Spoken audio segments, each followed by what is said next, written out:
안녕하세요. 오늘은 법인 대표님들이 고민거리 중에 하나인 미처분 이익 잉여금 엑시 전략에 대해서 함께 알아보도록 하겠습니다. 고민을 하시는 대표님들이 상당히 많은데 한편으로 보면 그만큼 이제 잉여금이 많다는 거니까 어떻게 보면 또 행복한 고민이라고 할 수 있겠죠. 하지만 실제로 굉장히 이제 성장을 한 후에 성숙기에 도달한 이제 회사들을 보면 대표님들이 이제 그 회사를 자녀들한테 승계를 해줄 수도 있고 아니면 자녀들이 전문직에 종사하시는 경우에는 대부분 승계를 해주지 않죠. 그래서 뭐 매각을 하시거나 아니면은 정리를 하시거나 그러니까 크게는 네 가지 정도인 것 같습니다. 상장을 가느냐 정말 성장시켜서 아니면 매각을 하느냐 뭐 M&A를 하느냐 그리고 자녀한테 승계를 해주느냐 또 아니면 청산을 하느냐 이 네 가지인데 이때 가장 문제되는 게 법인의 이런 미처분 이익 잉여금입니다. 물론 이제 상장을 갈 때는 잉여금이나 이제 이익이 높을수록 좋은 조건으로 상장을 하기 때문에 뭐꼭 단점이라고 할 수는 없겠지만 또 한편으로는 상장을 갈 때 이 지분이라든지 이런 게 미리 좀 정비가 안 돼 있으면 자녀들한테나 아니면 자산 이전을 다음 세대를 위해서 좀 분산을 시키셔야 되는데 본인 앞으로 좀 지분이 집중돼 있으면 상장했을 때 그 이익을 다 대표님, 대주주가 다 가져가시죠. 그렇게 되면은 결국은 다음 세대 자산을 이전할 때 굉장히 많은 또 높은 세금을 내게 돼요. 그러니까 법인에 내가 상장을 할 때 이제 주식을 공개하고 대주주기 때문에 이 주식을 뭐 바로 매각은 못 하겠지만 그 조건이 지난 후에 매각을 한다고 하더라도 대주주니까는 이제 양도세도 있죠. 일반 소액주주들은 없는데 그때 이제 양도세를 뭐 20%든 25%든 납부를 한 다음에 그 다음에 자녀한테 또 증여나 상속을 할 때는 10에서 50%라는 세금을 또 내셔야 된다고요. 그러니까 대표님들이 길게 보시고 이런 부분에 대한 거를 미리미리 좀 조정하셔야 되는데 그런 걸 안 하시다 보니까 상장을 하던 매각을 하든 아니면 승계를 하던 다 문제가 돼요. 자, 오늘은 그래서 대표님들이 꼭 알으셔야 될 부분입니다. 내가 열심히 일을 해서 법인에서 뭐 이익을 남겼습니다. 거기서 직원들 급여도 주시고 뭐 자료도 사시고 뭐 다 비용을 쓰고 이익을 남기신 게 매년 이제 순이익, 단기 순이익이 되죠. 이 순이익이 쌓여서 미처분, 바로바로 배당을 우리나라는 안 하시잖아요. 이게 쌓여서 미처분 이익, 잉여금이 됩니다. 그런데 이 잉여금을 개인화할 때는 각각 세금이 다르다는 거죠. 자, 오늘은 뭐 잉여금뿐만 아니라 어쨌든 우리가 법인에서 이 법인이 번 돈이 개인으로 나올 때 어떤 세금이 있고 어떤 세율이 적용되는지 한번 제가 정리를 깔끔하게 해서 보여드리도록 하겠습니다. 여기 보시면 첫 번째가 이제 급여나 상여입니다. 급여나 상여는 뭐 세율이 적게는 뭐 6%부터 저희가 지금 현재 뭐 40% 구간까지 있지만 대표님들은 대부분 세율이 높으시죠. 그래서 급여 상여 배당 뭐 특허 같은 경우에는 지금 종합소득세를 계산을 했고요. 그 4대 보험료 그 추가 발생하는 거는 배제를 했습니다. 그리고 뭐 특허 같은 경우에는 산업재산권인 경우에 필요경비율 60% 적용을 했고요. 그 자기 주식 양도인 경우에는 최초 취득가 5천만 원으로 가정을 했습니다. 양도세 산출 시 증권거래세에는 반영을 했고요. 퇴직소득세 계산 시 근속연은 20년으로 계산을 했습니다. 또 자기주식 소각 발생 세금은 배우자 증여 후 소각을 가정하여 산출을 했고요. 10년 이내에 배우자 증여는 없는 것으로 가정했습니다. 자, 지금부터 보시겠습니다. 자, 내가 급여나 상여는 법인 입장에서는 비용이 되고요. 대표님 입장에서는 근로소득, 대부분들은 대표님들이 근로소득 외에 다른 임대소득이나 여러 가지 소득이 있으시기 때문에 결국은 이제 종합소득이 되겠죠.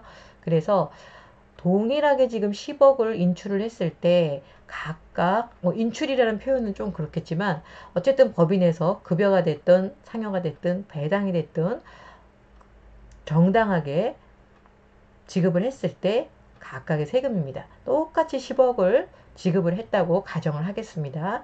일단은 급여상여는 종합소득세가 내가 10억을 인출하게, 상여 포함해서 10억을 인출한다면 4억 7백 정도를 납부하시게 됩니다. 그래서 세율은 40.7% 정도. 결국 법인에서는 10억이 나왔지만 내가 받는 거는 5억 9,300밖에 되지 않는다는 거죠. 다음은 이제 배당입니다. 법인에서 10억이 나왔습니다. 대표님께서는 종합소득세 3억 4,800을 납부하셔야 되고요. 결국 내가 받는 거는 6억 5,200입니다. 다음은 산업재산권입니다. 나에게 정말 좋은 특허가 있어요. 그래서 이 특허를 갖고 우리 법인에서 사용하여서 큰 매출을 일으켜요. 대표님들이 오해하시는 게 법인이 내 거니까 이 특허는 결국은 내 거지만 법인 거다 이렇게 생각을 하세요. 하지만 별개라고 제가 말씀드렸죠. 법인격체와 대표님은 별개입니다. 그래서 법인에 있는 잉여금이나 법인의 돈을 대표님이 마음대로 가져오면 안 되죠. 가지급금이 되죠. 그런 것처럼 그 내용은 아시는데 왜 내가 갖고 있는 특허, 내가 갖고 있는 이 기술력 이거는 법인 거라고 생각을 하시는지 모르겠어요. 이거는 엄연히 대표님 거예요. 그래서 특허도 개인으로 내시고 정당하게 특허에 대해서 가치를 공인된 감정평가 법인에서 평가를 받으신 후에 법인에 매각을 할 수 있습니다. 이렇게 했을 경우에는 기타 경비로 60%를 인정받기 때문에 세금은 40%에 대해서 종합소득세 1억 3,800을 내게 됩니다. 세율로 따지면 13.8% 정도. 결국 10억을 내가 정당한 대가로 받았을 때 나는 13% 세금을 내고 8억 6천은 내 돈이 되는 거죠. 자, 다음은 자기주식입니다. 자, 2012년도부터 비상장 회사도 자기주식이 허용이 됐죠. 그렇기 때문에 대표님께서 내 주식을 다른 데다가 팔기는 경영권 방어나 이런 것 때문에 문제가 되니까 법인에다가 내 법인, 그러니까 사실 내 법인, 저도 자꾸 이렇게 내 법인이란 말을 쓰는데 내 법인이 아니죠. 내가 대주주로 있는 법인에 매각을 할 수 있죠. 매각을 했을 때는 양도세 2억 1,700만 원을 납부하시죠. 자, 요거는 내가 이제 취득가는 빼주고 차익에 대해서만 내기 때문에 그렇습니다. 원래 22%인데 그러면 실제 내가 받는 거는 7억 8,300. 중요한 거는 자기 주식 양도 같은 경우에는 단일 세율입니다. 지금 배당은 제가 이거 최고 세율로 계산을 한 거고요. 사실은 금액에 따라서 다 다르죠. 제가 10억이기 때문에 지금 세율이 이렇게 높은 거고 2천만 원까지는 15.4%잘 아시는 것처럼 소득에 따라서 배당은 세율이 틀려집니다. 급여도 마찬가지고 자기 주식 같은 경우는 1천만 원을 내가 이제 그 차익이 생기든 100억이 생기든 1,000억이 생기든 똑같이 아직 올해까지는 단일 세율입니다. 내년에는 그 차익이 3억 초과가 되면은 이제 25%이기 때문에 이것보다 세금이 높죠. 주식을 이동하실 계획이 있으신 대표님들은 차익이 3억이 넘어간다. 반드시 올해 하셔야 됩니다. 자, 다음은 퇴직금입니다. 퇴직금 같은 경우는 지금 20년 근속했다고 가정했을 때는 10억을 퇴직금을 받으시면 2억 정도 납부하시는 거고요. 결국 내가 법인에서 10억이 나갔으면 나한테 세금을 제외하고 실제로 받는 돈은 7억 9,900 정도입니다. 마지막으로 자기주식 소각. 이거는 지금 10억을 똑같이 했는데 아까 잠깐 말씀드렸던 것처럼 배우자 증여를 활용해서 10년간 배우자 증여가 없었다면 배우자 증여를 활용해서 10억을 하게 된다면 6,790만 원이라는 세금을 내고 9억 3,200만 원을 순수하게 내가 통장으로 받을 수 있다는 거죠. 그래서 지금 보시는 것처럼 법인에서 우리가 힘들게 고생해서 돈을 벌었죠. 그 다음에 이거를 또 주주나 고생한 임원들한테 다시 줄 때 이렇게 세금이 차이가 많이 난다는 거예요. 그리고 중요한 거는 지금 보시는 것처럼 급여 배당 특허 같은 경우에는 종합소득세를 납부합니다. 그래서 이 소득의 경우에는 다 합산 과세가 되죠. 그래서 최고 세율이 갈 수가 있으나 자사주 퇴직금 또 자기주식 소각 같은 경우에는 양도세나 퇴직소득세, 그리고 증여세 혹은 배당소득세로 계산을 하기 때문에 얘네들은 분리과세입니다. 배우자 증여로 활용했기 때문에 증여세로 들어가요. 얘네들은 종합소득세하고 합산하지 않죠. 이건 굉장히 중요한 거죠. 따라서 지금 급여 배당 특허나 이런 경우는 종합소득세니까 의료보험이 반영이 됩니다. 4대 보험 추가 발생하고요. 자기주식이나 퇴직금 자기주식 소각 같은 경우는 분리과세, 이 경우는 의료보험 발생하지 않습니다. 그래서 굉장히 부수적으로 발생되는 어떤 비용도 없다는 거죠.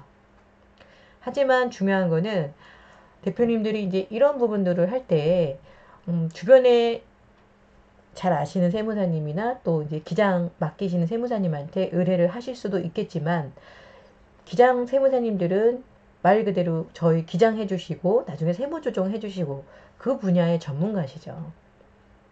이렇게 법인에서 일정 자금을 개인화 시킬 때 어떻게 해야 세금이 적고 어떤 식으로 해야지 당장의 세금보다는 최종적으로 다음 세대의 자금을 자산을 이전한다거나 승계나 매각이나 M&A 상장을 갈 때 어떤 방식으로 하는 게 가장 대표님한테 맞는지는 전문가에게 반드시 상담을 받으셔야 됩니다. 다른 사람이 이 방법을 썼으니까 나도 해볼까? 나에게는 독이 될 수 있다는 거죠. 그래서 정말 현 상황을 명확하게 먼저 분석을 하고, 또 당장이 아니라 정말 길게 봐야 돼요.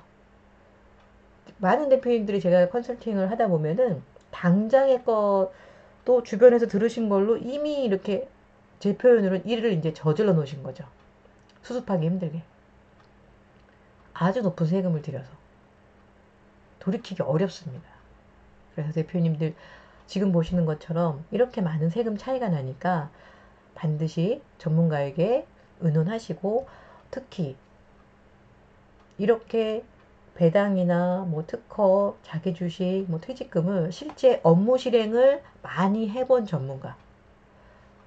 이렇게 세금이 작습니다라고는 누구나 얘기할 수 있어요. 근데 실제로 퇴직금 중간정산에서 지급해서 소명까지 몇 번이나 해봤는지, 자기 주식을 법무적인 모든 절차를 거쳐서 실제 대표님한테 통장에 입금되게끔 그 업무까지 하고 소명 요청했을 때 소명까지 몇 회나 해봤는지 꼭 물어보세요. 이거는 이론만 갖고 할 수 있는 게 아닙니다.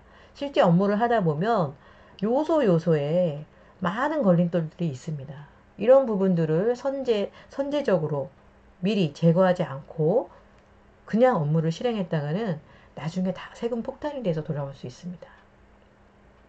궁금하신 부분은 아래 제가 링크 해 놨으니까 저한테 문의해 주셔도 되고, 아니면 주변에 정말 이런 컨설팅을 많이 해본 컨설턴트 분들에게 꼭 문의하셔서 진행하시기 바랍니다.